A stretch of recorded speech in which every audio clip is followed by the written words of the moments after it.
Brewers Publications is pleased to present their newest title from Stan Hieronymus, Brewing Local American-Grown Beer. Written for homebrewers with a sense of adventure, Brewing Local is all about using cultivated and foraged ingredients in your beer.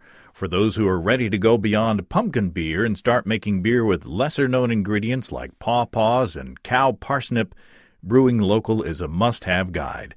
Learn more at brewerspublications.com. brewerspublications.com.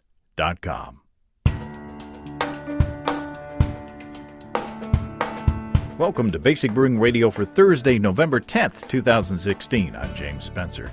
Here at Basic Brewing Radio, we're all about home brewing. This week, Gard Karlsnes from the Bryggerhuset pilot brewery of Aass Brewing Company in Norway joins us for part two of a two-part discussion. Gard brews experimental beers for his traditionally Reinheitsgebot-centered parent brewery. And this week, Gard talks about his no-malt ginger beer and his 2016 Christmas beer, which is a rich stout with coconut flakes and cocoa nibs. If you're new to home brewing or would like to get into the hobby for the first time, check out our website, basicbrewing.com, where you can find archives of our audio and video podcasts and our DVDs to walk you through basic and more advanced brewing techniques. And if you buy any of our DVD combos, you get a free Basic Brewing bottle opener. And don't forget to get a copy of our Brewer's Logbook. You can use it to log and track up to 50 batches of beer. You can follow me on Twitter as usual. My username is Basic Brewing, all one word. We also have a Basic Brewing Radio and Basic Brewing video page on Facebook at facebook.com/basicbrewing. Thanks again to everybody clicking on the Amazon.com associate link on our basicbrewing.com site. Whenever you think of Amazon shopping, think of us first and click on our associate ad on basicbrewing.com. It won't cost you any extra, and you'll be helping us to bring you the show. We greatly appreciate your support. We also have associate links for Brew Your Own magazine and the American Homebrewers Association on our site as well. You can find our Basic Brewing iPhone app on iTunes, our Android app on Amazon.com. We have a Windows Phone app. We're on the BlackBerry podcast directory, and we're on the Stitcher app as well. We're on Google Play Music, too, and we're on the iHeartRadio app. We are ubiquitous. If you and there's an ointment for that. If you want to put a tip in our tip jar, some coinage in our virtual guitar case, you can go to basicbrewing.com/support, and thanks to everybody who's done so already. It's coming up to the end of the year already, and soon it will be time for our annual Brewing Disaster show. If you are familiar with this podcast, you know that every year Steve and I get together to read your stories of brewing gone wrong from the previous year. It's a lot of fun, and we learn something along the way, too, because whenever we learn about other people's mistakes or make our own mistakes, hopefully we learn something and become better brewers afterwards. And we award prizes for our favorite stories. And I've already been receiving disaster stories. And, throughout the year, something happens, and people write and say, this happened the other day. I want to write it, because it's fresh on my mind. And so whenever you have let's hope you don't have one, but if you have one and find it entertaining or think we can learn something from it, send it to me pretty much at any time, and I'll put it in the disaster folder for the current year. So anyway, if you got a disaster that you want to share so we can read it on the air, the last show of the year, send it to me at james@basicbrewing.com or use the contact form on basicbrewing.com. Please don't forget to tell us where you're from. You may remember a while back that we had my friend Ed Nicholson on Basic Brewing Video to show how he makes awesome hot sauce out of habaneros that he grows in his garden. Well, yesterday I had a chance to make my version with some Scotch bonnet peppers from my own plant. This plant, it was supposed to be a habanero plant, but when the peppers started coming on, I posted a picture of one of them online, and somebody said, hey, that looks more like a Scotch bonnet. So I said, well, okay. Whichever variety it is, the peppers are tasty and go great in omelets. It doesn't seem to be as hot as the habaneros that I've had exposure to. Anyway, the plant throughout the summer has only been putting out like a pepper a week, if that.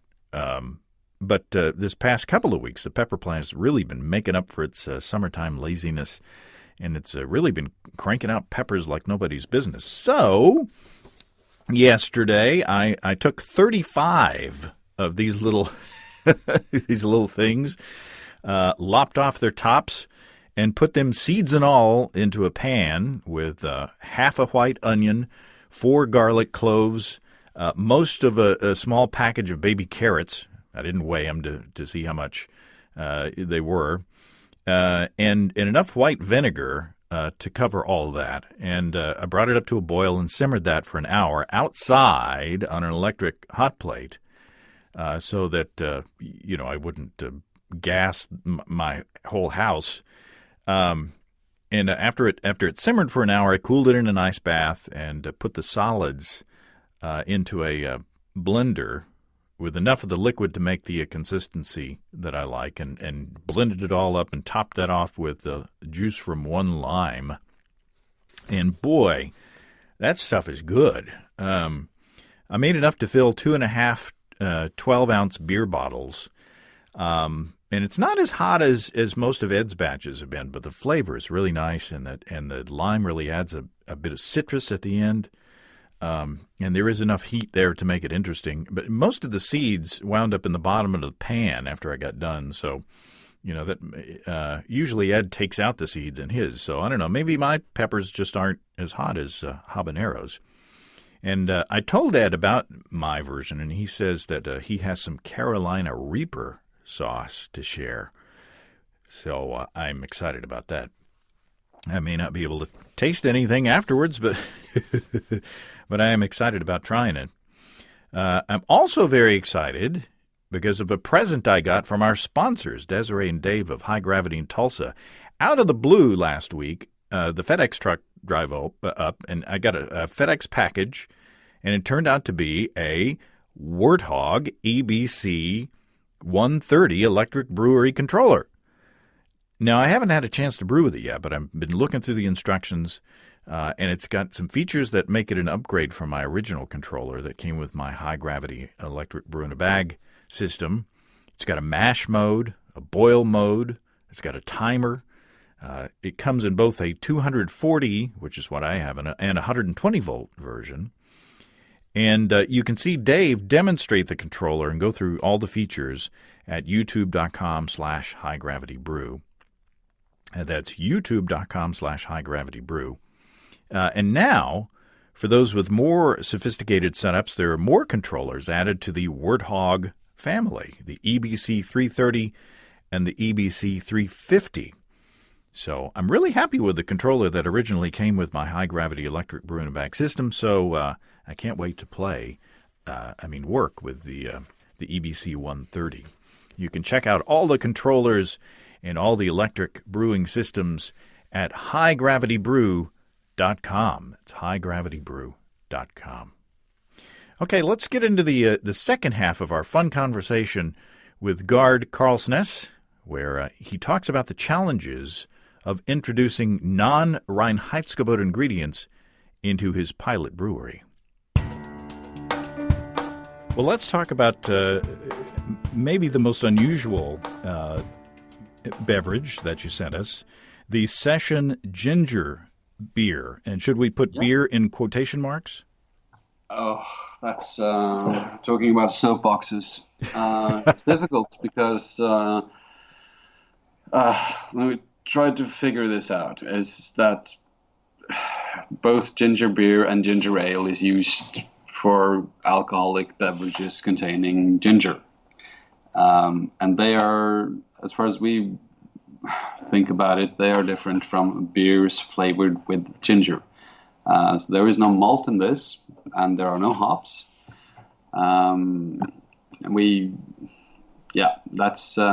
It's a beer. It's a style of drink, or it's a beverage beverage category that is done in many different ways, and we have some very popular commercial varieties in Norway as well. And we wanted something more natural, so I like to to make sure that my labels or beer that I made, if you read my labels, you can understand everything that's on them, and no strange E numbers or additions or of any kind. So for this beverage, there is molasses and demerara sugar and water, of course, and lots of fresh ginger, vanilla beans, citrus zest, and orange zest, and yeast, and that's it, really. And it's a 4.7% ABV. What's your starting gravity like? On this one, we're around, let me see, around 12, I think. So I think we start up at around 12 and we end around 2. Okay. Plato, yeah. So if you're of the specific gravity incline, just multiply those by 4, and then you get a rough idea. So like 1048 starting and finishing around 1008. And the difficult part there is you need some proper cooling, because this one wants to ferment longer. It wants to ferment all the way down. So you need to have some way of stopping that. Otherwise, it would just be thin and rocket fuel tasting like ginger. Yeah, yeah. And so you just stop it with temperature? Yeah. But then how do you stabilize it? I mean, we got the bottle and it didn't explode, so how do you stabilize it? It's bottle pasteurized. Ah. Yeah, and I think this one would be difficult to pull off in a home brewery. Of course, refrigeration would help of the finished bottles, but during the process, there are so many many places in that process which would be difficult to make at home. Yeah, I guess you could, if you might be able to keg it, if you could ensure that it was refrigerated well enough to make the yeast go to sleep and stay asleep. Yeah, you could. But I would be afraid that it might wake up or slowly chugging through. So if you were to do it at home, I would suggest that you will try to get through that keg fairly quickly.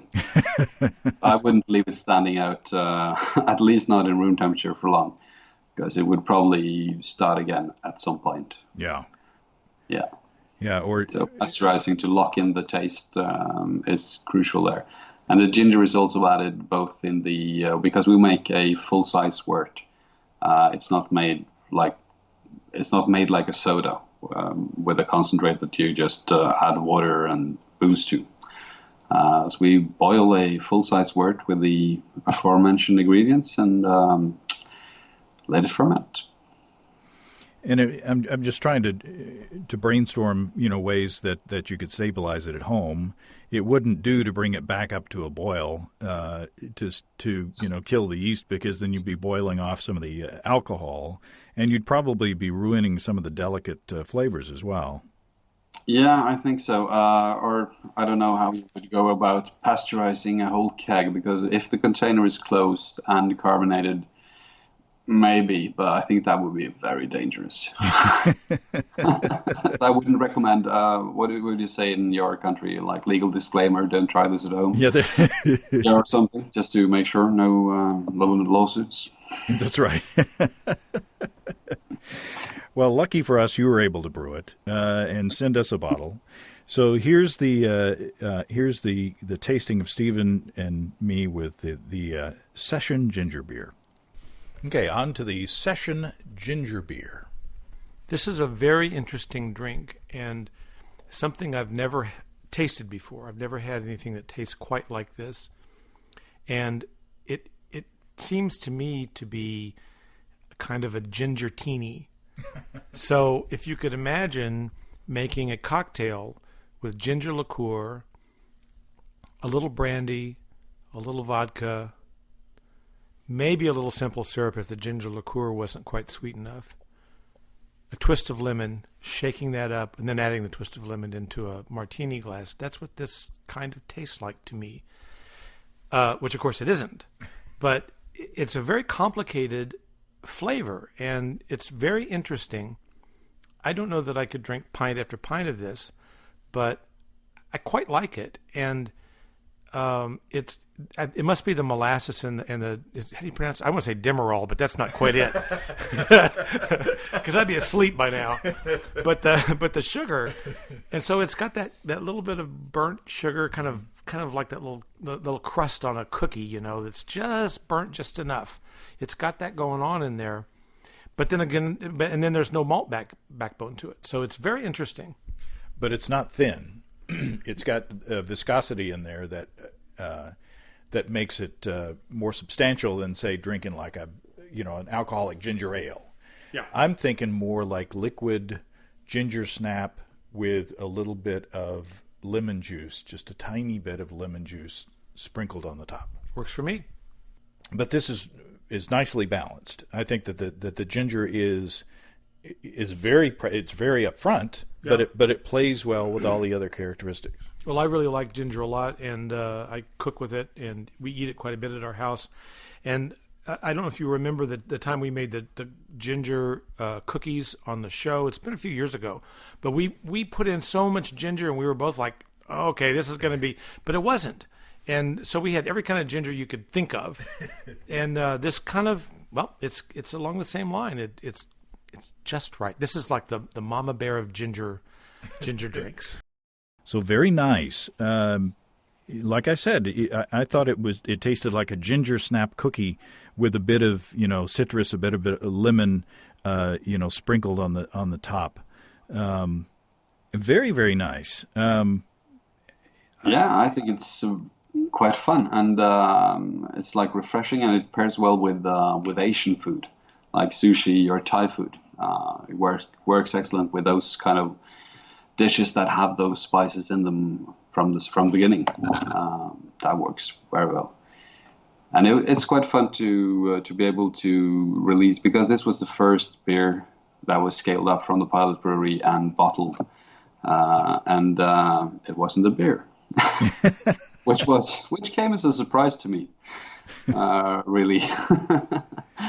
And it's one of the things we could do with our small system is that this one was developed in cooperation with a grocery chain in Norway. So it's made for them, and they've been a part of the process of developing the recipe and what they wanted their beverage to be like, which is easier when you can start by 13-barrel batches, and not like if we had to do like a 10,000 liter batch in the first place. So this, we would probably not have gotten there quite as fast, or there are some technical difficulties with ginger.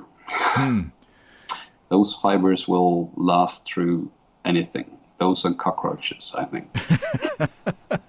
That's what will be left. So where did they clog up the system? Where did they not clog up the system? Anywhere you can imagine. So it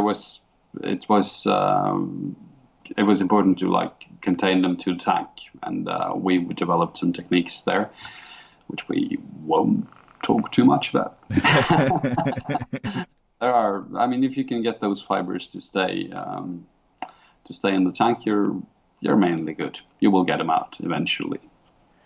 And if you were brewing, say, a 19-liter batch on the homebrew scale, or a 5-gallon batch on the homebrew scale, how much ginger are we going to have to put in? If we were, and assuming that we're going to, put the ginger in with a more traditional beer that we can actually brew and stabilize and, safely ourselves. Yeah. More than you would think. It's difficult because of the base beer or beverage that we have here. There is not much malt or not much flavor to counteract with the ginger. But if you have a malt-based beer, you would probably use even more. And for a 19-liter batch, you would probably be thinking about pounds in plural of peeled ginger. And whole, or did you grate it, or how did it go in? Luckily, we have a good cooperation with a fruit farm that has equipment that can chop it off and peel it much more easily than you could do at home. Because for the very first pilot batch, the 100-liter batch that we tried first, we did the processing ourselves, and that takes a long time. But are we talking small chunks, or how did you process it? Minced. Okay. That's the best way to describe it. So, like, if you can use a meat grinder or something, but those fibers will probably give you hell there as well. I wonder if you could use on a home scale. I wonder if you could use one of those juicers, to maybe get rid of some of that pulp, but get the essence of the ginger. Yeah, but I think you want most of the pulp as well. You don't want just the juice, because that tastes quite different. There are some flavor in the meat itself, or in the fruit or the root, like the things that are around the fibers. Give another taste as well. So you want to have as much of that as possible, but then you will have those fibers, and good luck to you.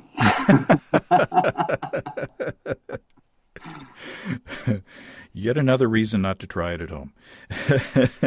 Yeah, you would probably be the easiest way is to buy our beer. Yeah, because then you don't have to figure out all this stuff that we've figured out before you. I know I'm going to get email from people who've dealt with large amounts of ginger, and I'm sure they've got a solution that they're willing to share, and I look forward to those. Yeah. Now I made Steve try to pronounce this last beer. Yeah. And did he? Well, I don't want to spoil it too much, but did he get close? Yeah, he did. It wasn't bad. So let me try the Bryggerhuset. Would it be Juleöl? Juleöl. Juleöl. Cocoa Macron Stout. Yeah, kokosmakron stout. Oh, okay. I left an S out there. All right. Yeah. So what does that translate to? Juleöl means Christmas beer. So this is our holiday beer, our very first one. And kokosmakron, it's a Norwegian kind of cookie that you make with coconut, and you dip it in chocolate. And kind of wanted to recreate the taste of a coconut macaroon, or a Bounty bar, really, but in liquid form. And this is something that goes back to my days as a home brewer, because I used to brew 7 Christmas beers each year to give out to friends and family, and had quite an elaborate system of scoring and getting feedback and switching out 3 each year. And this one was one that was done every year. Wow. Yeah. That's a way to recruit and keep friends. They were very sad when I didn't have time to homebrew as much when I started my day job now. You want to be Gard's friend around Christmas time. So talk about this beer. I imagine it would be maybe as tricky as the ginger beer, because of the ingredients that you used, or talk about the process. Yeah, we can just the base beer is an imperial stout, so pale malt and lots of specialty malts and molasses and demerara, just to boost up the alcohol without getting too cloying and too much too syrupy. And the fun part is like when we planned this brew and sitting in a meeting with our brewmaster in the main brewery and saying, and by the way, I'm going to add some stuff to the lagering tank. and getting okay. And yeah, we're going to add hundreds of kilograms of coconut and cocoa. And he just looked at me and said, "Okay, you get it in there, not me." So it's brewed like a regular beer, and then we ferment it out and we transfer it to a lagering tank where we put all those coconut flakes and cocoa nibs, and we let it age there for around 2 weeks at cold temperature. And yeah, as you said, getting that stuff out afterwards is you need a good drain. But it was slow but manageable. The transferring, it basically seemed like the coconut built up a filter cake of its own, and the beer was like racked very slowly off those flakes and nibs. It was better than we had feared. But it filled. There was such an amount of coconut and cocoa nibs that it filled up 1 meter in our lagering tank. So it looked like a snowy landscape inside the tank. It was excellent. So is there any flavor left in the coconut and the nibs? It seems like a waste to not to use those for something else. Yeah, surprisingly little. We tasted both the nibs and the flakes afterwards, and the flavor that was left wasn't really something you wanted. It seemed like the high alcohol had acted like a solvent and gotten all the flavor out of it. Wasn't really much left. It was just like fibery stuff. Well, that's a good thing. That means that it did its job, and all those flavors went into the beer. It worked. It smelled excellent in the fermentation cellar when we lagered this beer. Really, it smelled like Bounty. So I can imagine. How did you treat the coconut? Did you toast the coconut at all? We didn't get hold of toasted coconut flakes because some of these ingredients are kind of easy to come by as a home brewer, and it looks like it's easy to come by as if you're a full-size industrial baker. But when you're brewing like 10,000 liters of a coconut beer, you kind of fall between all the chairs. So we weren't able to get toasted coconut, so they are just raw coconut flakes and toasted cocoa nibs. So the nibs were toasted, but not the flakes. Yeah, true. And there is quite a degree of roastiness in the malt or in the base beer as well. So I didn't lack the roast flavor from the coconut, and I think that's mainly just it's supposed to do something with the fat content, the roasting, but from looking at nutritional values and data sheets, not much. So I don't think it does a very large difference, at least not in a stout base. Maybe if you use a lighter base beer, you would pick out more of a difference between using flake or toasted and fresh. Sure. Well, I've got some more questions, but I want to get to the tasting.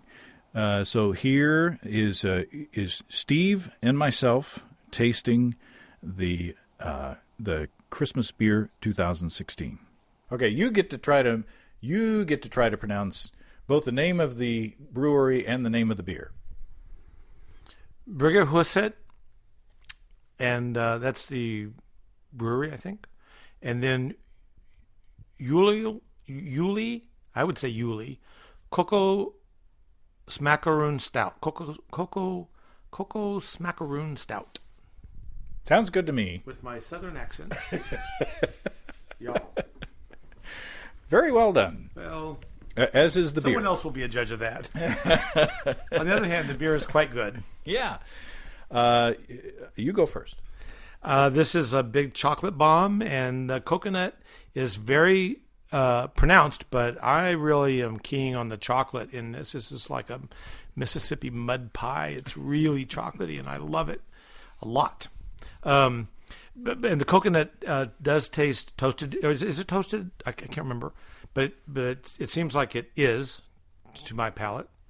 And otherwise, it's just a big, giant, stout beer that's well made and just like the description. In the nose, it's all about the coconut. And to me, that's what I get. I smell it, and I'm just like, oh, coconut. And then you taste it, and it's like chocolate and coconut, and it's like drinking a cookie. But it's a big beer. It's 8.6% alcohol. Yeah. And I expected this to be like, Oscar Blues has 1050. That's what I was thinking. And it's just like motor oil. Yeah, It's just so syrupy. It's delicious, right. but it's very syrupy and just like, oh my God, Right. This is not. No, this is much more drinkable. This drink's smaller than 8.6. Now, after a pint of this, maybe not, but on the palate, it's not that big. So I don't know. It's kind of like they dried it out some, but the coconut and the cocoa and it's just really good. I mean, the body is substantial. There's no doubt about that. There is some sweetness, left in the beer. But it's not like overpowering. It's not like drinking motor oil. It's not drinking as syrupy as I was thinking it was going to be. And that's kind of a good. That's a pleasant surprise. Yeah, it is. And the other thing that I'm pleasantly surprised at is that it doesn't have a strong roasted flavor to me. So some quite famous stouts, which are good. But they'll have a bite, an edge to them from, I'm sure, a lot of black patent malt or something like that really puts an edge on the beer. And this one doesn't have that, and I like that. It's very well done. According to the notes, flaked coconut and roasted cocoa nibs. So that's where you get instead of the roasted. Roasted coconut, maybe the cocoa nibs, and maybe that's where you get the roasted characteristics. Yeah. But and it's on an imperial stout base, which would be roasty as well. But man, I know this is sacrilege, but I'd put a big scoop of vanilla ice cream in this, and just sit back and undo my pants. Because of the waistband thing. Yes, exactly. No other reason. Maybe it's good this is the final beer of the flight. I think it totally is. Give me the Oreos, sweetie. I can see the billboards in Norway. Makes me want to undo my pants. Oh, what a delight. Yeah. All of these are wonderful beers. And this, I was not disappointed by any of them. If we could just get this brewery on the Fayetteville Ale Trail, that would be just perfect. It'd be quite a hike. Well, yeah. I mean, it's a stretch, but... All right. Well, thank you, Steve. Thank you, James. So delicious. It was very, very delicious. And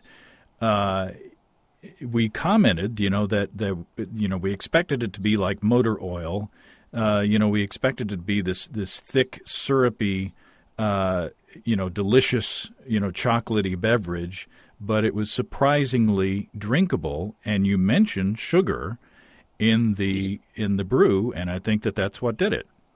Yeah, because when you get up to like 8.6%, it can be too cloying, and I like beers that are like quaffable, if you can call them that, when we're up to this strength. But it shouldn't be like a full meal by itself. Then it can be too much. So Demerara to lighten the body, and molasses because I just really love the flavors that you get from it, like hint of like licorice and like dark flavor without the roast. If you catch my drift. Sure. Yeah. So, talk to us about percentage wise. I mean, if we're going to do the same thing at home, what is the percentage of those sugars that we should figure into the grain bill? No more than 10 in total, and you want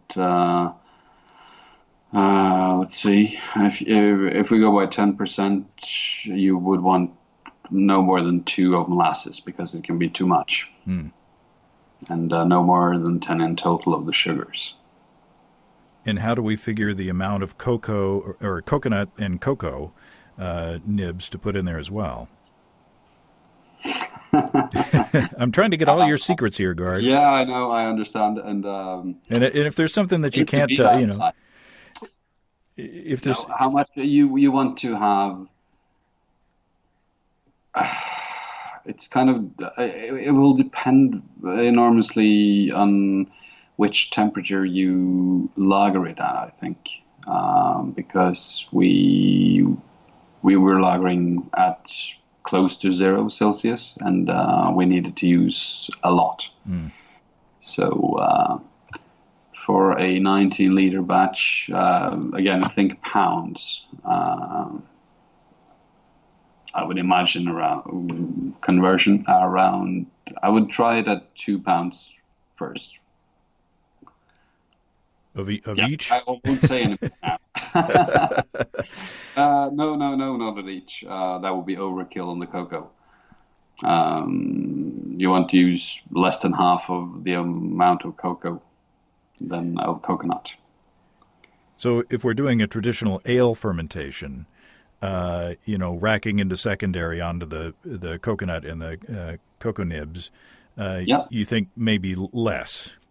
Yeah, I think so. If you do the lagering or the adding of the flavors, you would probably need to use less if you use it at a warmer temperature. But the tricky part there is that you want to do this in a closed environment. That's why we bung the tanks before we add tank additions to lock all the aroma in. We don't want it bubbling out of the airlock. So that's the difficult. Again, there are some difficulties. You could do it in a keg, I suppose. So there are some people who ferment in kegs with spunding valves. Sure.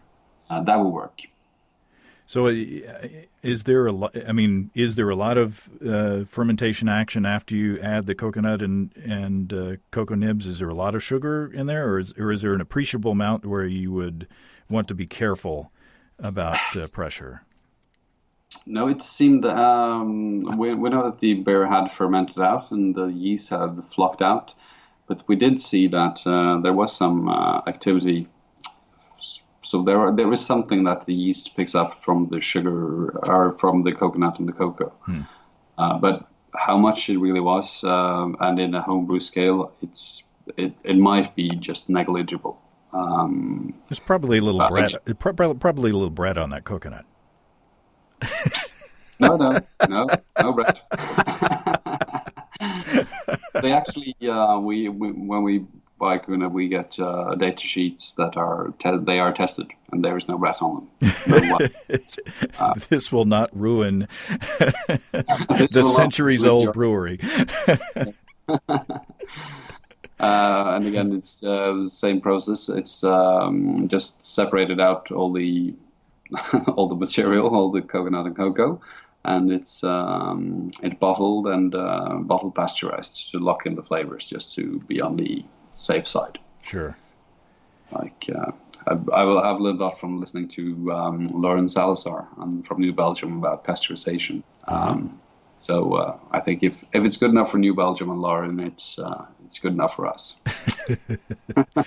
Of course, I know homebrewers who are a little miffed that La Folie is now bottle pasteurized or now pasteurized, but that's another story. I recently shared a caged and corked 2008 bottle of La Folie, with some homebrewer friends, and they were all eyeing that bottle. As if there was anything left alive. There could be something left alive in the bottom of that, I guess. But Yeah, probably not too much though. yeah, yeah, Yeah. Did it taste good? yeah. Oh, it was a wonderful beer. Yeah. That holds up over time for sure. Yeah. Well, this has been I mean, I can't tell you how much fun Steve and I had tasting these beers. I got the basic idea from your tasting stuff. Like, you enjoyed it. I cut out some of the goofier parts, so There was no mention of Gilligan's Island. I was surprised. And even drinking a ginger beer, I would imagine there was some would have been something there. No, sorry to disappoint. we actually got through the ginger beer without making a Marianne reference. Maybe we're growing up, or maybe we were just too tired. Steve is building this this new homebrew shop, so.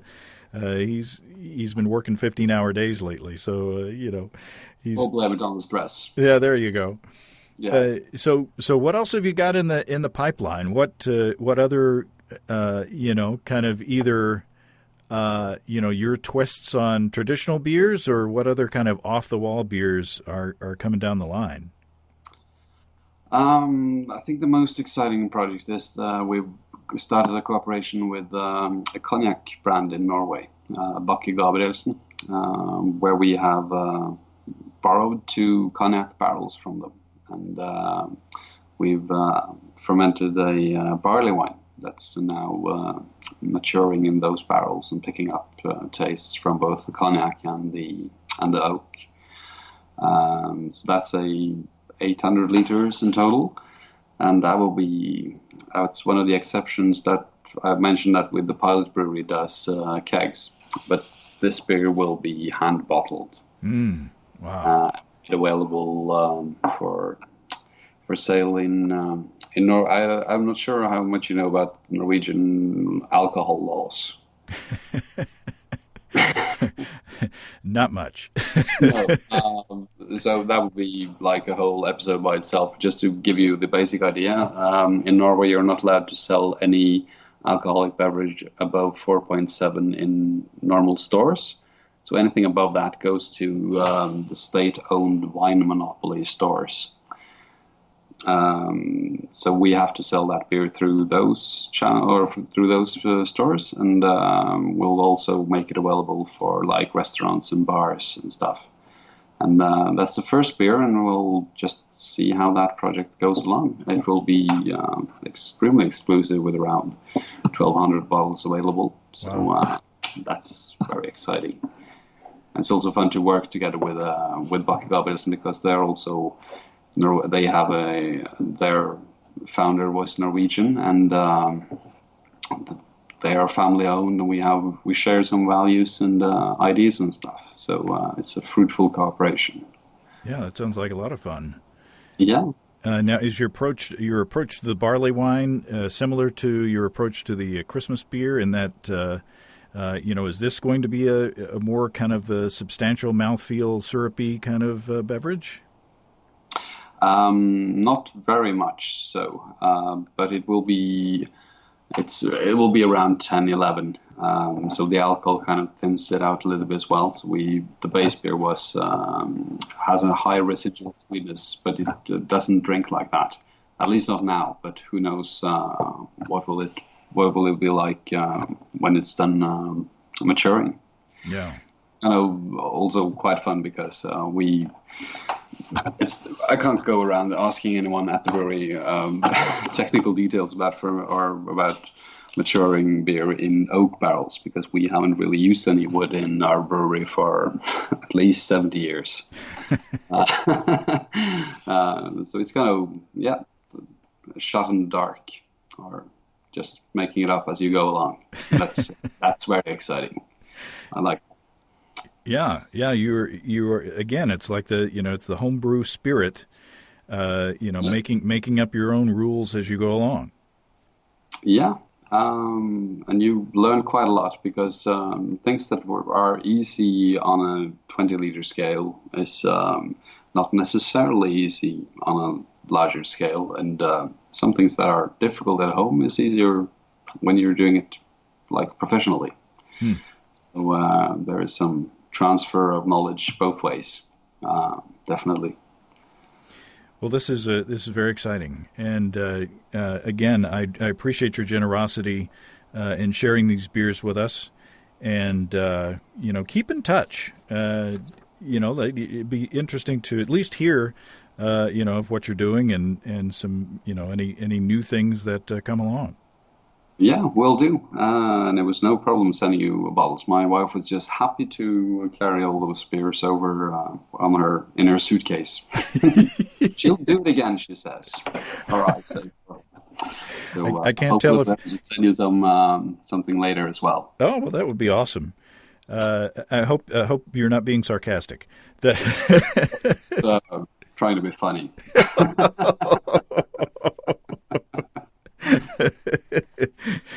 That translates.